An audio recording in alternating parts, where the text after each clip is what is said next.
जय गुरु जी। आज से 2005 की बात है। तब मैं ना वो पार्टी वाली बंदी थी। Friday, Saturday, Sunday, night outs and night club. और कोई लेना-देना नहीं भगवान से, कोई लेना-देना नहीं रिचुअल से, कुछ भी नहीं। नो नराते, नो इधर जाना, ना उधर जाना। बस है कि एक एनर्जी है, आपको महसूस होती है। 2005 की बात है। हमारे अपने चॉपर्स हैं, हमारे हमारे अपने हेलीकॉप्टर्स हैं। जब हमने पहला चॉपर खरीदा था, अपना हेलीकॉप्टर खरीदा था, तो अभी गुरुजी से मिले नहीं थे और हमने एक प्री ओन्ड हेलीकॉप्टर खरीदा था ब्राजील साओ paulo से। वहाँ पर मेरे हस्बैंड का इस एलसी कूली, बिकॉज़ हम लोग सेल्फ मेड पीपल है।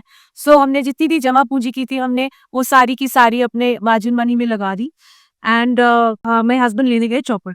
जब वो चॉपर लेने गए साओ paulo ब्राजील से, तो वहाँ पर उन्होंने देखा कि जो एजेंट्स हैं वो भाग गए और वहाँ की लैंग्वेज ना बहुत डिफिकल्ट है। पोर्चुगीज लैंग्वेज है, जो स्पेनिश नहीं है, नॉट नॉर्मल कि आप पढ़ के उसको कर लो, बट पोर्चुगीज है।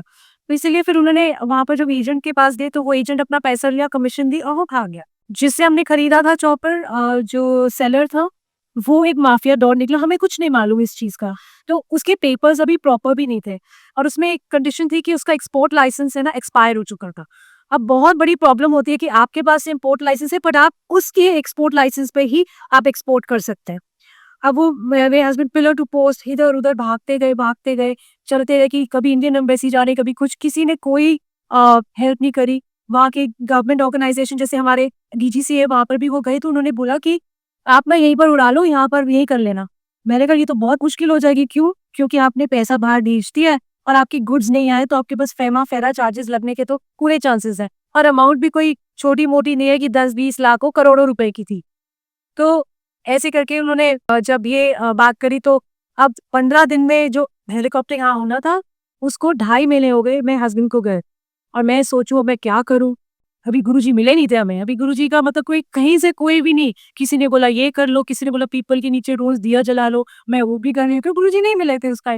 भगवान भगा मतलब ठीक है, फीलिंग ही नहीं आती थी, तो क्या करना था फिर। तो मैं उनसे जब मिली, तो तब वहाँ पे ये करो, मैंने कहा कुछ भी करो, मेरे पास भी पैसे खत्म हो गए। क्यों? क्योंकि आपने सारी मार्जिन मनी लगा दी। मतलब आप 30% मार्जिन मनी लगाती हो, बंदा कुंडा हो जाता है शुरू। हमारी कोई पुश्तैनी जायदाद तो थी नहीं। तो अब मैंने कहा वापस आओ, जो होगा देखा जाएगा, बिकॉज़ बाएँ पले मेरे पीछे पड़े हुए थे कि कहाँ है वो, हाय नहीं, वो वहाँ चले गए, भाग गए, ये वो। मैंने कहा वापस आओ। ऐसे ही वापस आए, तो इधर मंडे को बैठे-बैठे ऑफिस में, तो हमारे बहुत पुराने फ्रेंड्स हैं, वो गुरुजी के पास जाते थे।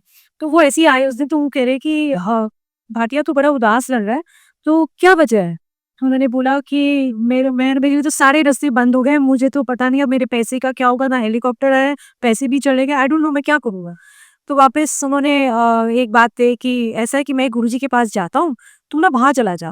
कहते अच्छा मैं क्या-क्या पूछूँ? कहते पूछना कुछ नहीं है, बोलना कुछ नहीं है, जाओ, अगर वो आपसे कुछ पूछेंगे तो बात है, अदरवाइज़ रहने दीजिए।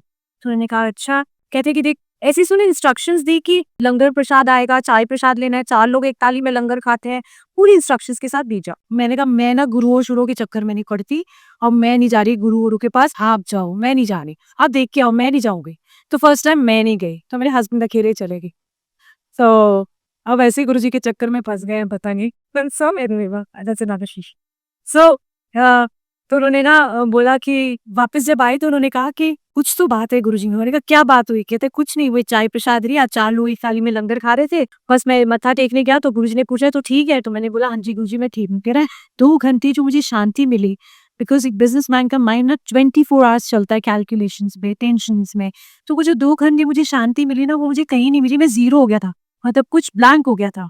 मैंने कहा अच्छा, कहते फिर चलते हैं। मैंने कहा संडे को मैं भी चलती हूँ। और जब फर्स्ट टाइम गुरुजी को संडे तो उस दिन मैं गई, और हमारे को ना परमात्मा की देने के वो अदब से जाते, सूट में, सूट पहन के, क्योंकि हम महापुरुषों को, गुरुओं को मिलते हैं, तो तरीके के तमीज़ के कपड़े पहन के जाते हैं। तो हम वहाँ गए और जो पहली नज़र में गुरुजी को देखा, जो उनका जो ऑरा, जो उनकी चमक, जो उनकी खुशबू, मेरी तो आँखें ही दंग रह गई कि इतना सुंदर भी कोई हो सकता है। हालाँकि थोड़ा-सा अजीब भी लगा, क्योंकि एक आई में गुरुजी स्क्विंट करते थे, तो समझ नहीं आ रही थी देख मुझे रहे हैं या उधर देख रहे हैं, I don't know you know. So पर उनको देख के ना ऐसा लगा जैसे इतना खूबसूरत भी कोई हो सकता है, इतनी चमक। मैं तो वहीं की वहीं दंग रह गई और समझ नहीं आई, बट एनीवे वहाँ बैठे और उनका शबद कीर्तन लगा। मैंने कभी ज़िंदगी में ना कोई शबद कीर्तन नहीं सुने थे। मुझे लगता था थोड़े I mean not to offend anybody, but हमें समझ नहीं आते थे गुरुद्वारे में जाके शबद कीर्तन। मुझे लगता था कुछ ज़्यादा ही स्लो एंड सैड है ये शब्द, थोड़ा रोना-धोना ज़्यादा लगता था मुझे। सो वहाँ पर शबद कीर्तन चल रहे हैं, मेरे आँसू बहे जा रहे। तो मेरे हस्बैंड कहते हैं, "ठीक है, अब दुखी है, पर इतनी भी क्या दुखी है कि आँसू बहे जा रहे हैं?" मैंने कहा, "नहीं-नहीं, पता नहीं, मुझे नहीं पता, फिर कुछ है यहाँ बात, मुझे नहीं मालूम।" कौन-सा शब्द था? हर चरण कमल की टेक, ये वाला शब्द चल रहा था। एंड थोड़ी देर बाद, आधे पौन पौने घंटे बाद ना, वहाँ पर ना गुरुजी ने आधे घंटे बाद हमें बुलाया और बोला, मेरे को पूछा, नहीं, जैसे ही मैंने मत्था टेका, मुझे कहते, "तो 10 साल पहले क्यों नहीं आई?" मैंने कहा, "ये गुरु कैसे सवाल मतलब पहली बार ज़िंदगी में अब मैं किसी गुरुओं के पास नहीं गई, कभी नहीं किसी के पास तो।" मैंने कहा, "ना, आपने आपने मुझे बुलाया ही नहीं गुरुजी।" कहते, "तुझे कमली है।" मैंने कहा, "लो।" मेरे को समझ ही नहीं आई। फिर मुझे पूछते, "मेरा नाम क्या है?" मैंने बोला, "ओलिवा।" उन्होंने कहा कि अच्छा ये तेरे पंजाबिया वाला नाम है? तो मैंने कहा, "नहीं गुरुजी, रशियन नेम है।" कह रहे, "अच्छा, ठीक है।" फिर ये वो पूरी फैमिली हिस्ट्री पूछी, कौन है घर में, और पता नहीं कहाँ-कहाँ दूर-दूर के रिश्तेदार भी पूछ लिए। मैंने कहा, "अच्छा, ठीक है।" थोड़ी देर फिर मेरे हस्बैंड से पूछते हैं, "हुन दसो थोड़ी प्रॉब्लम की है?" फिर मेरे हस्बैंड ने सारी बात बताई कि ऐसे मेरा हेलीकॉप्टर वहाँ फँसा हुआ है, मैं लेके नहीं आ पा रहा इंडिया में, और मुझे मैं सड़क पे आ जाऊँ क्योंकि हमने कोलैटरल्स भी दे दिया, हमें हमारे पास तो कुछ भी नहीं रहता और बच्चे छोटे-छोटे थे तब।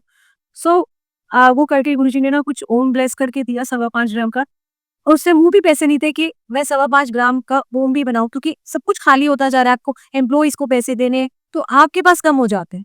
Anyway whatever said and done, तो उन्होंने कहा, "तू चला जा मंडे को, और 2 हफ्ते में तेरा हेलीकॉप्टर यहाँ होगा।" देखो ना, आपका सरेंडर होता है गुरु को, ना आप जानते हो गुरु कौन है, ना हमको पता है विश्वास क्या चीज़ होती है। उन्होंने बोल दिया और हम और मेरे हस्बैंड चले गए। वहाँ मंडे को उन्होंने बोला कि आप रहने ना, गुरुजी ने कहा सवा को बैठे ना। तो मेरे हस्बैंड वहाँ मंडे को पहुँचे और वहाँ पर वज़ीर जाके उन्होंने पहना और वो ऑफ़िस में चले गए। जैसे ही जब वो ऑफ़िस में गए, वहाँ पर it's like a government organisation जो 5-6 बजे बंद हो जाती है, जैसे हमारे यहाँ होती है। मंडे, ट्यूसडे, वेडनेसडे, ये तीनों दिन मेरे हस्बैंड सुबह से लेके शाम तक वहाँ बैठी होती थी। एंड वहाँ पर उन्होंने धक्के मार के पुलिस भी बुला ली कि आप यहाँ से जाओ, बिकॉज़ आप ना बहुत तंग कर रहे हो। कह रहे, नहीं, मैं लेके जाऊँगा पेपर। आप मुझे परमिशन दो, एक्सपोर्ट लाइसेंस की। एनीवे वापस आए तो उन्होंने पूछा मुझसे कि तुम गुरुजी के पास, मैंने कहा मैं थर्सडे को जाऊँगी तो मैं गुरुजी से पूछ लूँगी कि क्या वजह है। तो मैं थर्सडे को गुरुजी के पास, हमारे बाय स्टेट में गुरुजी बैठा करते थे रोज़मर्रा के दर्शन के लिए। मैं वहाँ गई तो कोई था ही नहीं। मैं कहा, ये भी गुरु भाग गया। मैं तो कहाँ से, वो तो गुरुजी ही नहीं है यहाँ पर, तो मैं किससे जाके पूछूँ? और अंधेरा, कोई नहीं। मैंने कहा, पता नहीं, जो भी है। मैंने कहा, फ्रॉड ही नहीं करते ना, हमें तो पता है कि हम जाते ही नहीं किसी के पास। तो एनीवे किसी ने बोला, नहीं नहीं, गुरुजी ना बड़े मंदिर हैं, वहाँ पर आज गुरु पूर्णिमा है। मैंने कहा, अच्छा। तो मेरे ड्राइवर जो था उसको रास्ता पता था, क्योंकि वो मेरे से पहले गुरुजी का दर्शन कर चुका था। तो मुझे कहता, मैं आपको ले चलता हूँ। मैंने कहा, हाँ, ले चलो मुझे, बड़े मंदिर। वहाँ गई तो इतना सुंदर सा स्टेज लगा हुआ, और वहाँ पर पंजाबी के टप्पे, शिव के भी भजन। मैंने कहा, ये तेरा मंदिर हो सकता था, ये सब मंदिर है कि यहाँ पर अलग अलग तरीके से नॉर्मली होता नहीं है ना ऐसे। जब मैं अंदर गई तो वो गाने गा रही थी, लट्ठे दी चादर टूटे सलेटी। मैं कहा, शादी के भी गाने बीच में लगे हुए सारे, एवरीथिंग वाज सो ब्यूटीफुल। आज जो समा बंधा था, बहुत ही सुंदर समा था। और वहाँ पर एक गाना चला, दमादम मस्त कलर उसने गाया, नीलम शर्मा कोई आई वो थी। तो उसने जब वो गाया, लाल मेरी पत रखी हो, बोला, मुझे नहीं मालूम, कोई नाच ही रहा था, मुझे पता नहीं कि मैं कब उठी और फिर अपना शुरू किया, डांस करना शुरू किया। और उस डांस के अंदर मैंने कहा, कोई नहीं मेरा तेरे सिवा झूले लाल। और फिर मैंने कहा, अब surrender mind, body and soul, everything is yours Guruji. आज के बाद मैं आपके, सब ऐसे मैंने उनको कहा और खूब नाची। आधा पौना घंटा खूब नाचती रही। और इतने में मेरे हस्बैंड का फ़ोन आ गया, 11 मिस्ड कॉल्स ब्राज़ील से। मैं कहा, आज तो बैंड बजेगा, आज तो मेरी क्लास लगने वाली है, बिकॉज़ सॉरी टू से बट हस्बैंड जब मिस्ड कॉल लेते हैं, वाइफ नहीं उठाया ना, तो फिर उनको गुस्सा ज़्यादा चढ़ जाता है। उसके बाद मैंने कहा, मुझे कहते क्या? मैंने कहा, मैं मंदिर में ही हूँ, और मैं कह रहे गुरुजी ने पूछा नहीं। मैंने कहा, अभी मैं जाऊँगी आज्ञा लेने, तो मैं पूछूँ। तो रात के 2:30 बज गए थे उस टाइम पे, और जब 2:30 बजी तो अच्छा मुझे कह रहे कि हाँ, क्या बोलना? मैंने कहा, आप ना सरेंडर कर दो सारी चीज़ें, आप गुरुजी में छोड़ दो कि वो जो भी चाहेंगे, जैसा भी चाहेंगे, वैसा ही होगा। आप छोड़ दो कि जो होना होगा अपने आप होता रहेगा। सो ही सेड, सरेंडर कैसे करूँ? मैं कहा, मैं नहीं जानती, आप सरेंडर कर लो, जैसे करना है, आई डोंट नो हाउ। मैं अंदर गई गुरुजी के पास, जैसे ही गुरुजी के पास पहुँची तो मुझे कहते, गुरुजी कहते, "तू बड़ा सोना नाचती है।" मैंने कहा, "थैंक यू गुरुजी।" मैंने कहा, "गुरुजी, नीरज के ना मिस्ड कॉल्स आ गए हैं बहुत सारे, और वहाँ ना हेलीकॉप्टर बड़ी प्रॉब्लम हो रही है।" फिर मुझे कहते हैं, "जब तू नाच रही थी तो मैं तेरा कल्याण कर रही थी।" मैंने कहा, "गुरुजी नहीं, हमें सब नहीं शब्द आते थे, कल्याण, ये करना, वो हमें, अरे भैया हम अक्कल अंग्रेजी पढ़ने वाले ज़्यादा, ये हिंदी वाले शब्द हमको आते नहीं थे।" सो एनीवे हमें हाँ जी करते हुए उस टाइम गुरुजी के प्यार में गिरफ्तार, बिलवड, वो काम-वाम का तो मैं सब कुछ भूल गई, टेंशन फ्री हो गई, और सारे रास्ते गुरुजी को याद करते, सारी रात गुरुजी को याद करते हुए, जैसे एक बिलवड एक लवर होता है, जैसे याद करते हैं ना, वो वाली फीलिंग सो मैं उनके सारी रात सोई नहीं, बच्चों के साथ लेट गई। फिर नेक्स्ट डे मेरे हस्बैंड का मैसेज आता है कि I am bringing a helicopter. I said oh अच्छा, प्रिपेयर क्योंकि वो टाइम डिफरेंस है, तो उस हिसाब से उन्होंने कॉल किया मुझे। मैंने कहा क्या हुआ? कह रहे तूने बोला कि सरेंडर कर दिया मुझे, तो मैं तो सारे पटियाला पैक्स बनाए मोटे-मोटे और मैं लेगा मतलब व्हाटएवर, एंड मैं पीता गया। और जब मैं इतना ड्रंक हो गया, सॉज़ल्ड हो गया, तो मैंने दोनों हाथ खड़े करके बोला गुरुजी को सरेंडर जो करना है तुसी करो। And he said that after some time I got a call from those officials and department people, आप ना घर आ जाओ। तो मेरा तो ड्रंक स्टेट में थे, उनको रियलिटी और ड्रीम, उसको उनको लगा शायद सपना देख रहा हूँ। और उन्होंने क्या किया कि उन्होंने कहा कि अच्छा वो कैब करके उसके घर गए, जो ऑफिशियल के घर। ऑफिशियल के घर गए, ऑफिशियल ने बोला चलो ऑफिस चलते हैं। हमारे भी गवर्नमेंट ऑफिस है ना, 5-6 बजे कोई जाके गवर्नमेंट ऑफिस खोलेगा? नहीं खोलेगा। उसने बैकडोर एंट्री करी। उस बैकडोर एंट्री के बाद उसने उसने 15 डेज़ की हैंड रिटन परमिशन दी, कहते हैं कंप्यूटर्स डाउन है। उसने 15 डेज़ की एक्सपोर्ट लाइसेंस दिया और बोला लेके जाओ। तो माय हस्बैंड सेड कि आप इतना टाइम ऐसे कैसे हो गया? कहता है कि ऐसा है कि मेरे अंदर ना कोई भूत बोल रहा है, तुमने कोई ब्लैक वुडू मैजिक किया, बिकॉज़ ब्राज़ील साइड में ब्लैक ये वुडू मैजिक वगैरह बहुत होता है। सो कह रहा नहीं, मैं कह रहा मैं क्यों करूँगा? मैं तो इधर लटका-पटका पड़ा हूँ। I mean I have not done anything. He said there is a voice in me, he says Niral Pandya का जाके काफ करो। You have done injustice to that boy, please go and rectify. You know the same words, that's what he said. कह रहा अब ये करो। कह रहा है कि मैंने कहा तो चुंडी मार दे भाई मुझे, जस्ट पिंच मी। सो कहता है अच्छा पिंच के, कह रहे सारी उतर गई उसी टाइम। और गुरुजी की ग्रेस से, जो गुरुजी के वचन थे, 2 हफ्ते के अंदर-अंदर चॉपर हमारा दिल्ली लैंड कर गया।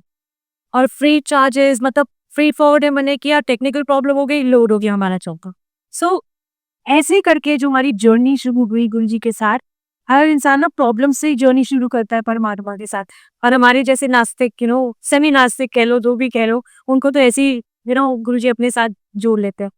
सो ये हमारी जर्नी शुरू हुई गुरुजी के साथ। और गुरुजी मज़ाकिया बहुत थे, ये सीरियस वीरियस टाइप नहीं थे ज़रा। मतलब गुरु के पास आके लोग बहुत सीरियस हो जाते हैं ना, हम खुश मिजाज और सेंस ऑफ ह्यूमर, गुरुजी का कमाल का सेंस ऑफ ह्यूमर। तो जब हम उनके पास गए गुरुजी का शुक्राना करने, तो जैसे ही बंदा होता है ना भाई हेलीकॉप्टर के मालिक होगा, हेलीकॉप्टर होता है भाई, कुछ ऐसी वैसी चीज़ तो है नहीं।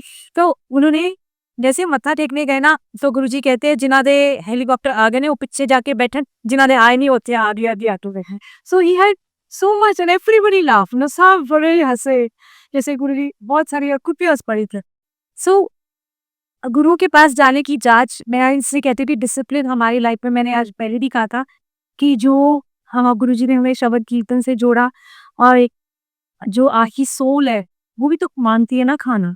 आप खाना तो खाते हो शरीर के लिए, माइंड का एंटरटेनमेंट भी, आप मूवीज़ देखते हो, किटीज़ जाते हो, क्लब्स जाते हो, है ना? अपने माइंड को कितना एंटरटेन करते हो। बट एक चीज़ आप भूल जाते हो, जो मैं भी भूल गई थी ना, अ, कि सोल, मेरी जो आत्मा की जो भूख है, वो कौन मिटाएगा? वो कौन करेगा? तो ये जो शब्द कीर्तन, ये सत्संग का माहौल, ये जो 2 घंटे हम रूहानी बैठते हैं, इससे बड़ी गिफ्ट मुझे लगता है और कुछ नहीं हो सकती। बिकॉज़ जब मैं गुरुजी के पास आने शुरू, मतलब जाना शुरू हुई थी उनकी ग्रेस से, तो मेरे फ्रेंड सर्कल सारा छूट गया। आई डोंट, अगर मुझे कोई बोले कि कोई मेरा फ्रेंड सर्कल उस टाइम पे था, मुझे कहते थे पागल है, ये कोई उम्र है जाने की। मेरा रुझान गुरुजी की तरफ वहाँ से हट गया और सारे नाइट क्लब्स, पार्टी सब खत्म हो गई। ऐसा नहीं है कि मैं कभी जाती नहीं हूँ अब भी, बट ये है कि वो उधर से ध्यान रुझान हट गया, सारे अपने आप मेरे फ्रेंड्स छूट गए, जो गुरुजी वाले बन गए तो ठीक है, नहीं तो जयराम जी। और धीरे-धीरे करके गुरुजी से ज़्यादा अटैच्ड हो गई और उनकी सेवा का मौका मिला। मेरी सिर्फ इतनी सी रिक्वेस्ट है कि आप जब भी सत्संग में आएँ, जिस भी नाव में सवार हैं, चाहे वो कृष्ण भगवान की है, एक मैं ज़रूर बात कहूँगी कि जो गुरुजी की संगत है, वो गुरुजी को ना बेहद प्यार करती है। जैसे कृष्ण भगवान की जो संगत है, कृष्ण भगवान को क्रेज़िली प्यार करती है, उसी तरीके से गुरुजी की संगत भी गुरुजी को क्रेज़िली प्यार करती है। हम ना पागल है, शुदाई हो जाते हैं, सत्संग में जाना है, अच्छा जो नहीं मानते कि अरे क्या सत्संग? अरे किट्टी पार्टी में रोज़ चले जाओ, सत्संग में रोज़ चले जाओ तो बड़ी ही दिक्कत हो जाती है। सो आई थिंक ये कितनी पॉजिटिविटी है एक सत्संग की, गुरुजी की। मतलब हाँ, मैं हर तस्वीर में गुरुजी को देख रही हूँ, किसी में गुरुजी नटखट नज़र आ रहे हैं, किसी में एकदम सौम्य, किसी में शांत, अगर उनको सच में देखते ना तो हम सारे पीके पड़ जाते। इतने सुंदर और इतनी खुशबू। अच्छा, खुशबू से बात याद आई, जब मैं गुरुजी को पहली बार मिली ना तो मुझे गुरुजी बड़ी अच्छी खुशबू आई, तो मैंने कहा किसी से ना पूछती हूँ कि ये गुरुजी ने बड़ा अच्छा परफ्यूम लगाया है, कौन-सा परफ्यूम है? सो बात बोलने जैसे आती है थॉट्स। और आई थिंक 1 महीना हुआ होगा, आई डोंट नो कितने डेज़ हो गए, तो ऐसे ही गुरुजी बैठे थे तो मुझे कहते हैं, "तेनू पता है महापुरुषां दी ना अपनी खुशबू होंदी है, वो परफ्यूम नहीं लांदे।" मैंने कहा पता नहीं, आई एक्चुअली फॉरगॉट, मेरे को पता नहीं क्यों बोल रहे हैं बिकॉज़ मेरे तो कोई बात ही नहीं। तो उन्होंने याद दिला दिया कि तू जो सोचती है, तो चाहे 10 साल पहले भी तूने कुछ सोचा होगा ना, मैं तेरी रौनक पकड़ लेता हूँ।